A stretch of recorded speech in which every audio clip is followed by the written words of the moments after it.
So in this episode, we will discuss how the court laid down the basis for its decision. So the question presented to them is this, no? So the petitioners, the four albas, four co-owners, they believe that it was not necessary nor required that they include in their application the names of their tenants. Basically, si anak lito yung ipasabot diri.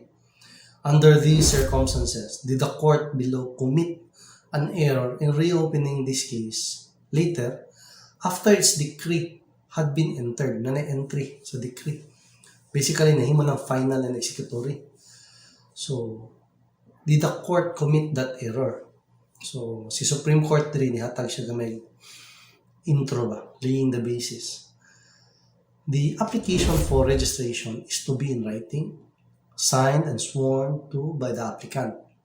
So, basically sila ni Alba, or by some person duly authorized in his behalf.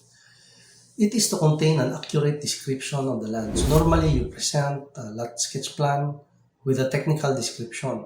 Di mo na pwedeng tudlo-tudlo lang or imulay estimate.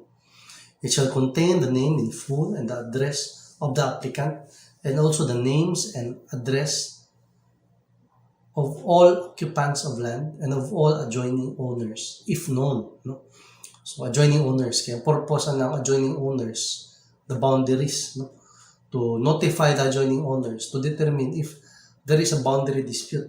If the adjoining owners are claiming that they own certain portions sa boundaries sa yuta. No? And occupants, siyempre, if there are some people or any person having an adverse claim over the land itself. So, the statement in the application, basically it's a petition, it should state the name and the address. Why? Because it will be used in giving notice to these persons regarding a pending application for land titling. And if not known, it shall state what search has been made to find them. In the form of notice given by statute, which shall be sworn to, the applicant is required to state and set forth clearly all mortgages or encumbrances affecting said land. So basically, any person who has an interest over the land, even if the conveyance was through a mortgage or other form of encumbrance, they will be given notification. So set forth clearly all mortgages or encumbrances affecting said land, if any, the rights and interests, legal or equitable, in the possession, remainder, reversion, or expectancy of all persons, with their names in full, together with their place of residence and post office address. So, the complete names and the residence and the addresses, post office addresses, basically the purpose is for the giving of notice, to give them a chance to oppose the application for land titling. So upon receipt of the application, the clerk, referring to the clerk court, shall cause notice of the filing to be published twice in the official gazette. This published notice shall be directed to all persons appearing to have an interest in the land sought to be registered and to the adjoining owners, and also to all whom it may concern. So it's a very general notice. In addition to the notice in the official gazette, the land court shall, within 7 days after said publication, cause a copy of the notice, no?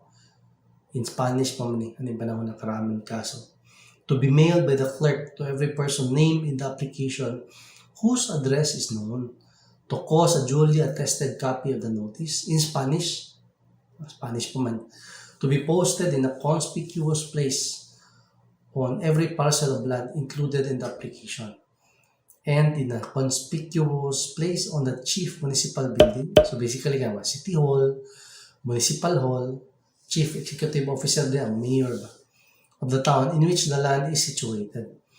The court may also cause other or further notice of the application to be given in such manner and to such persons as it may deem proper. The certificate of the clerk that he has served the notice as directed by the court by publication or mailing shall be conclusive proof Remember, ang proof sometimes it is conclusive, sometimes it is a disputable proof, just like a presumption of such service within the time allowed in the notices. If no person appears and answers, the court may at once, upon motion of the applicant, no reason to the contrary appearing, order a general default. So basically, when you file this case in court, there will be a hearing at present. Normally, ang style na mo file ka sa petition, then it will be set for initial hearing. Before initial hearing, na nato mga posting, publication, and the initial hearing will be to establish the jurisdictional facts of the case. And after having established the jurisdictional facts of the case, there will be an announcement giving an opportunity for any oppositor to make its move. Opposition da yun. File the opposition.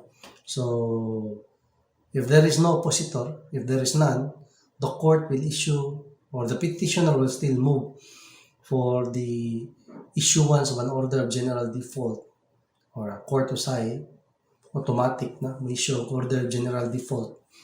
So, normally, you will ask for an order of general default against any and all parties except against the state.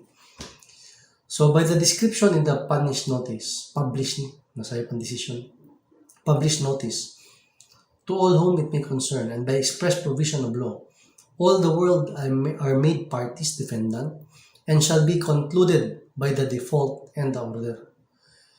If the court, after hearing, finds that the applicant has title, as stated in his application, a decree of registration shall be entered. So, what else did the Supreme Court say? Nagkandri mga nindot nga kanang points, lessons ang Supreme Court gibutang sa iyang decision. So, with respect to the decree of registration, ako nang basahon sa next nga episode. Kaya taas na kayo. So, I'll see you in the next video.